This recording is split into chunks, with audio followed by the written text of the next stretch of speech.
नमस्कार दोस्तों, स्वागत है आपका मेरे चैनल पे। दोस्तों, कई बार कोई न्यूज़ इस तरह से आती है या इस तरह से टुकड़ों में आती है कि हम उसे पूरी तरह से समझ नहीं सकते। लेकिन दोस्तों, आपको बताना चाहूँगा कि पिछले एक महीने के अंदर इंडियन डिफेंस मिनिस्ट्री ने 54,000 करोड़ रुपए की डिफेंस परचेज को हरी झंडी दिखाई है। ये तकरीबन 36 राफेल फाइटर जेट खरीदने के बराबर है, जिसे पूरा करने के अंदर हमें 10 से 12 साल लग गए थे और अभी एक महीने के अंदर इतनी बड़ी डील्स को अंजाम दिया गया है। आज इसी के ऊपर बात करेंगे। चलिए दोस्तों, शुरू करते हैं। तो दोस्तों, आत्मनिर्भर भारत को बढ़ावा देने के लिए डिफेंस के अंदर इंडिया ने लास्ट मंथ 54,000 करोड़ रुपए की डील्स को हरी झंडी दिखाई है, हमारी मिलिट्री कैपेबिलिटी को और साथ ही लोकली प्रोड्यूस वेपन की संख्या को बढ़ाने के लिए। तो ऐसे में दोस्तों, इसके अंदर transport plane, tank, helicopter, airborne early warning system और काउंटर ड्रोन सिस्टम शामिल हैं।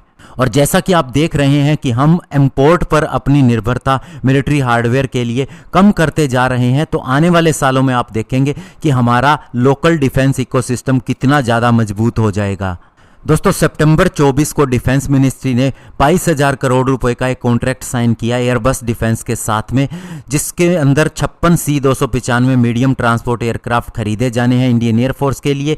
इनमें से 40 को इंडिया में ही बनाया जाएगा और 16 को रेडी कंडीशन के अंदर स्पेन से यहाँ लाया जाएगा। और इसके अंदर एयरबस का पार्टनर होगी हमारी टाटा कंपनी।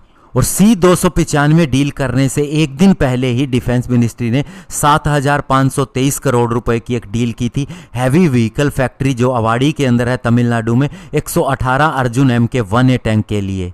और इससे पहले कैबिनेट कमेटी ऑन सिक्योरिटी ने लास्ट मंथ ही DRDO की एक डील को हरी झंडी दिखाई थी, जो नए एयरबोर्न अर्ली वार्निंग और कंट्रोल एयरक्राफ्ट के लिए है, जिसके अंदर एयरबस के ही एयर इंडिया के जेट को इस्तेमाल किया जाना है। ये डील भी लगभग 11,000 करोड़ रुपए की बताई जाती है। और दोस्तों, ये सारा पैसा इंडिया में खर्च होगा, तो आप ये समझ सकते हैं कि इससे कितनी जॉब्स जनरेट होंगी, कितने इंडियन वेंडर्स नए आएंगे और कितनी हमारी इंडस्ट्रीज के अंदर शामिल होगी।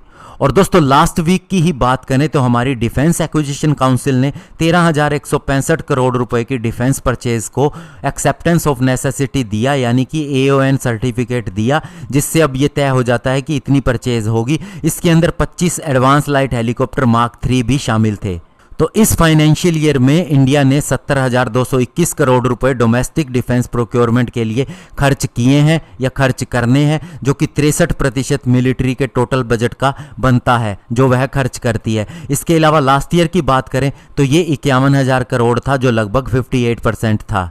और दोस्तों, ये छोटी बात नहीं है। इंडिया ने डिसाइड किया था कि वह 209 वेपन सिस्टम का इंपोर्ट अब बंद करेगा, उसके ऊपर बैन लगा दिया गया, जिससे दोस्तों अब इन सभी चीज़ों का लोकली निर्माण हो रहा है। और होता ये है दोस्तों, इससे फ़र्क कैसे पड़ेगा कि जब ये पता चल जाता है कि ये चीज़ अब बाहर से आनी ही नहीं है, तो लोकल जो कंपनीज होती हैं, जो इस वजह से डर रही होती हैं कि हम इतने बड़े प्रोजेक्ट में जाएं और कल को उन्हें कोई ऑर्डर ही न मिले, तो अब वे इस पर इंश्योर हो जाती हैं कि उन्हें ऑर्डर मिलेगा, वे कम्पीट कर सकती हैं, क्योंकि ये चीज़ अब लोकली ही बननी है। तो ऐसे में अब वे चीज़ें आगे बढ़ेंगी। और इनके अंदर कौन सी चीज़ें शामिल है अगर हम बात करें तो artillery gun, missile destroyer, ship borne cruise missile, light combat aircraft, long range land attack cruise missile, basic trainer aircraft इत्यादि हैं।